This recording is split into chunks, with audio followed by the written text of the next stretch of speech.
I was halfway through my glass of champagne when I heard it. My father's voice, slicing clean to the laughter like a blade. Why is that unwanted thing here? The music faltered. Conversations died mid-sentence. Dozens of eyes turned toward me. Under the chandelier, my mother's smirk flickered, the same cruel expression she'd worn the day she told me I wasn't college material. Beside her, my sister, the bride, blinked confused, but didn't say a word. I smiled, calm, controlled. 9 years of silence had taught me how to use quiet like a weapon. Before I could respond, her fiancé's face went pale. His jaw tightened, and he slammed his glass onto the table. "Enough!" he barked. "Silence." Then, pointing toward me, he began, "This person is—" He didn't finish. Not yet. I wanted him to. But timing is everything in revenge. That's the real art, patience.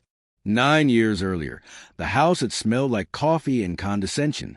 I was 17, clutching the acceptance letter from the university I had dreamed of for years. Emily, my sister, stood beside me, pretending joy. Then my father spoke, words so sharp they cracked something deep inside me. "We've decided not to pay for your tuition," he said. "It's time you learned independence." Independence, his word for exile. A week later, he wired $80,000 to Emily's college fund. Different child, different needs, my mother explained without a flicker of guilt. So I left. One suitcase. No degree.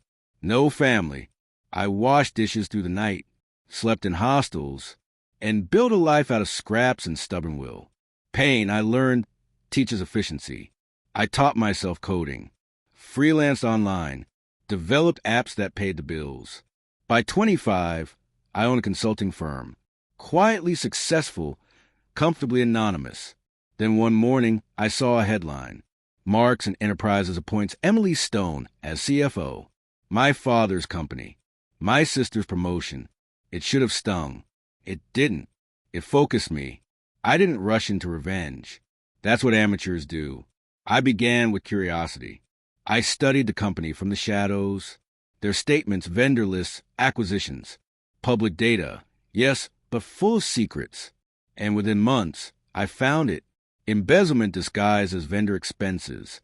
My father's signature on every page. Emily's name on two. That's when I contacted Ethan Ward. Financial investigator, smart, hungry, underpaid, and coincidentally, Emily's boyfriend.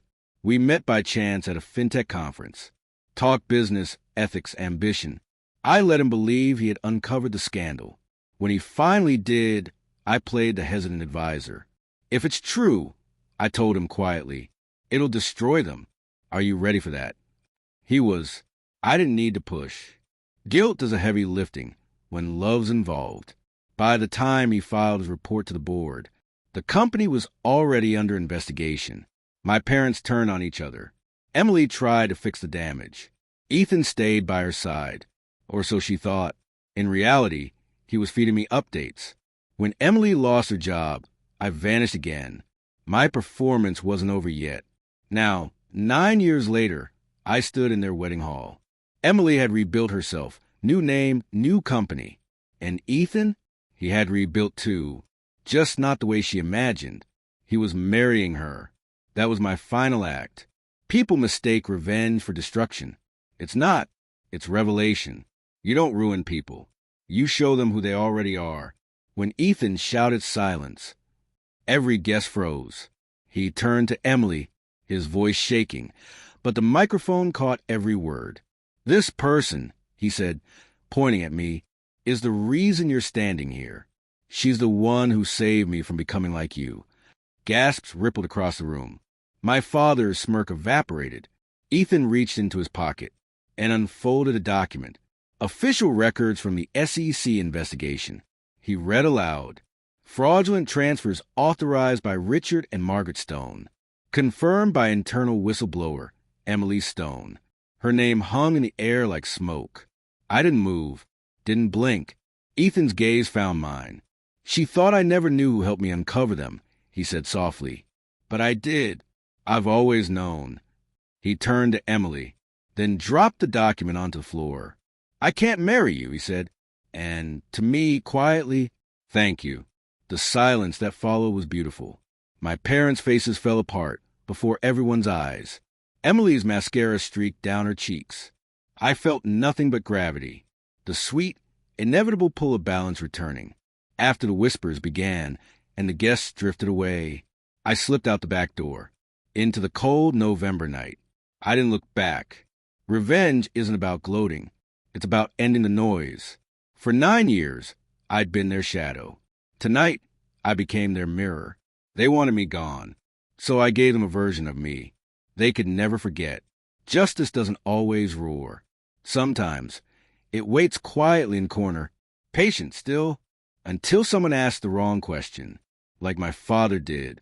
Why is this unwanted piece here? Because I'm the missing one, and without me, your story isn't complete.